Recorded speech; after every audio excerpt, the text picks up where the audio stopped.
الحمد للہ رب العالمین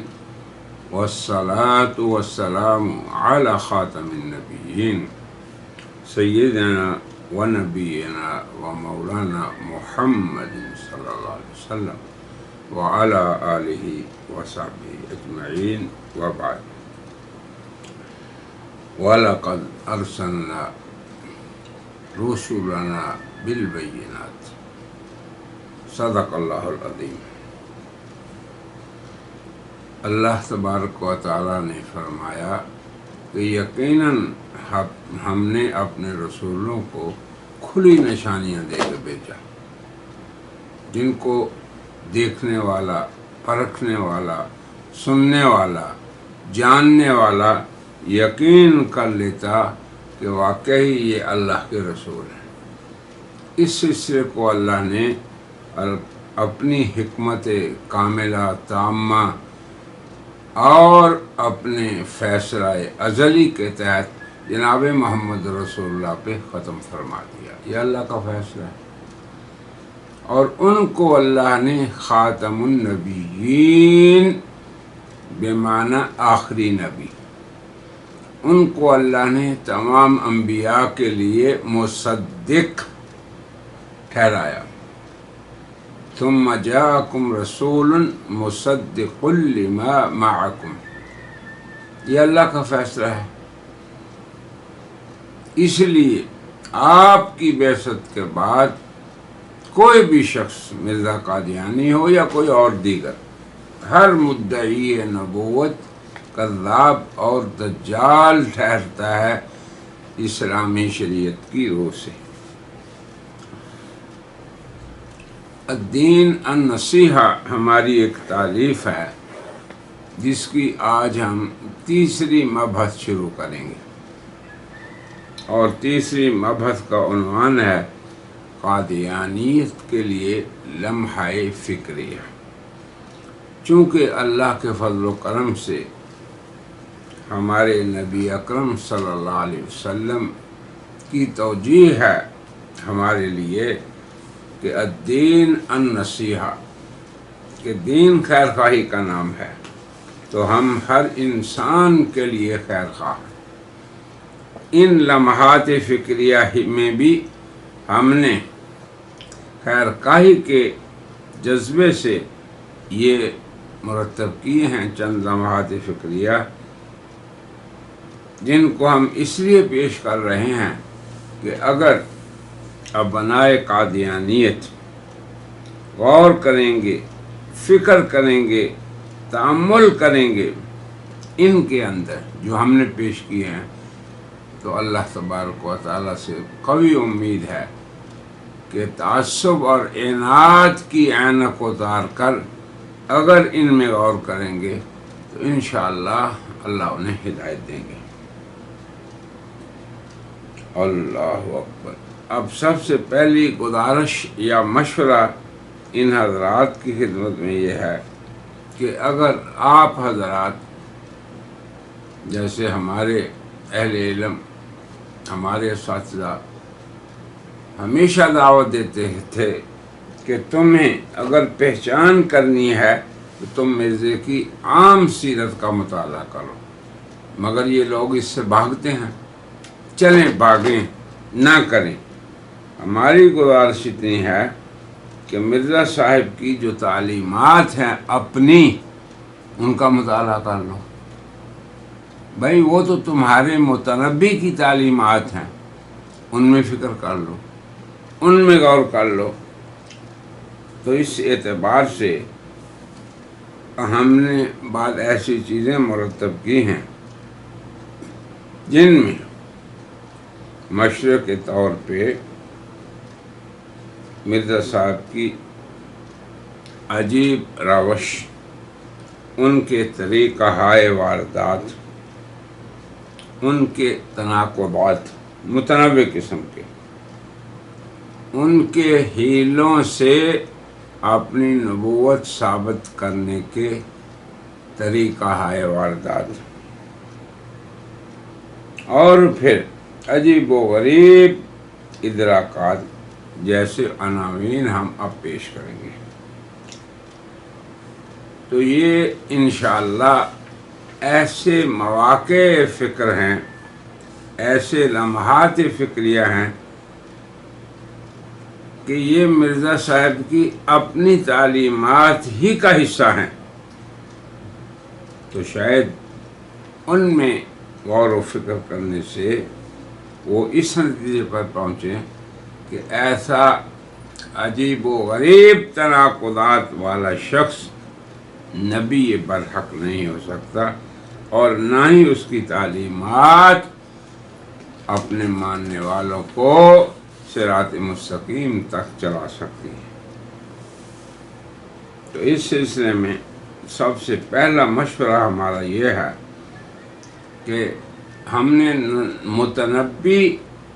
اور نبی تقابل کیا تھا ان کا دوسرے مبحث میں، اب تیسرے مبحث میں ہم یہ کر رہے ہیں کہ ضروریات نبوت، دلائل نبوت، شرائط نبوت سے عاری مرزا غلام احمد قادیانی کی نبوت اور اس کے وہ دعوے جن کی روح سے وہ ایک امت کی تشکیل کر کے خود اور اپنی امت کو حضرت خاتم النبیین صلی اللہ علیہ وسلم کی نسبت سے کاٹ چکا ہے، وہ اور اس کے امتی کٹ چکے ہیں، بلکہ علیحدہ ہونے کی وہ خود مدعی ہیں۔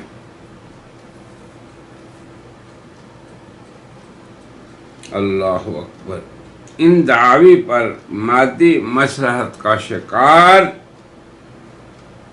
ہو کر سلسلہ مرزیہ میں جو لوگ داخل ہو گئے، اگر ان کی نیت طلب ہدایت ہے تو مشورہ ہمارا یہ ہے کہ اولاً وہ قرآن حکیم کے اندر حضرات انبیاء علیہم السلام کے قصص کا مطالعہ کریں، آدم کا قصہ، نوح کا قصہ،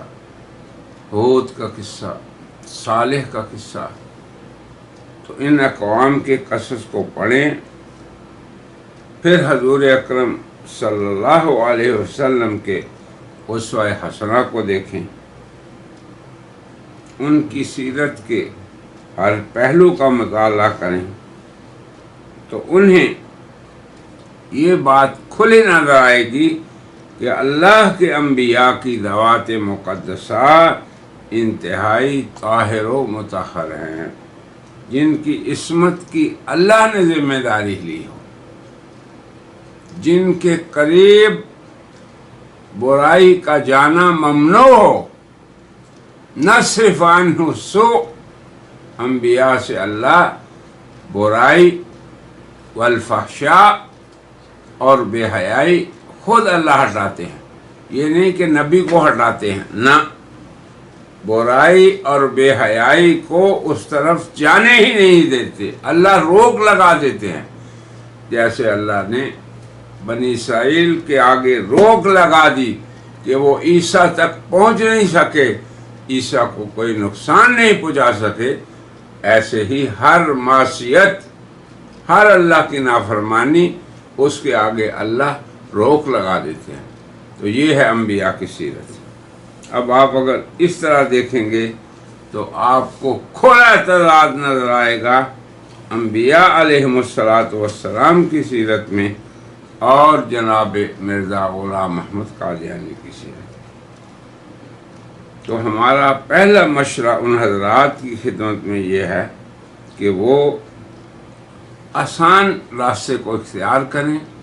انبیاء کے قصص کا مطالعہ کریں، جناب محمد رسول اللہ صلی اللہ علیہ وسلم کا اسوہ حسنہ اور سیرت طاہرہ مطہرہ کو دیکھیں، تو انشاءاللہ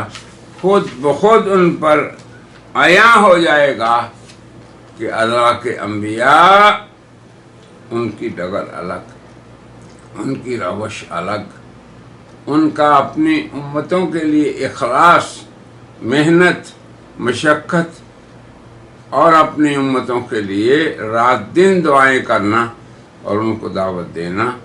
اور پھر یہ کہنا لا اسألکم علیہ اجرا، ہمیں کچھ بھی تم سے اجرت نہیں چاہیے۔ یہ بات غور کریں آپ جو میں کہہ رہا ہوں کہ انبیاء علیہم الصلاۃ والسلام کی روش یہ رہی کہ وہ اپنی امتوں سے اجرت نہیں مانگتے تھے۔ ان اجریہ الا علی رب العالمین، وہ کہتے کہ ہماری اجرت تو رب العالمین پہ ہے جس نے ہمیں مبعوث کیا۔ تو یہ سب سے پہلا مشورہ ہے جو ہم قادیانی حضرات کو دیتے ہیں،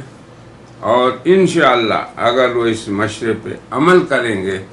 تو ہدایت کے انتہائی قریب اپنے آپ کو پائیں گے۔ ہماری دعا ہے کہ اللہ تعالیٰ پوری انسانیت کو جناب محمد رسول اللہ صلی اللہ علیہ وسلم کی امت اجابت بنا دے، امت اجابت بنا دے، امت اجابت بنا دے۔ ویسے تو پوری انسانیت حضور اکرم صلی اللہ علیہ وسلم کی امت دعوت ہے ہی، کہ آپ کا اعلان تھا یا ایھا الناس انی رسول اللہ علیکم جمیعا، اور حضرت رحمت للعالمین کی رحمت سے جو لوگ بدقسمتی سے، مادی مفاد کی وجہ سے، خاندانی انتصاب کی وجہ سے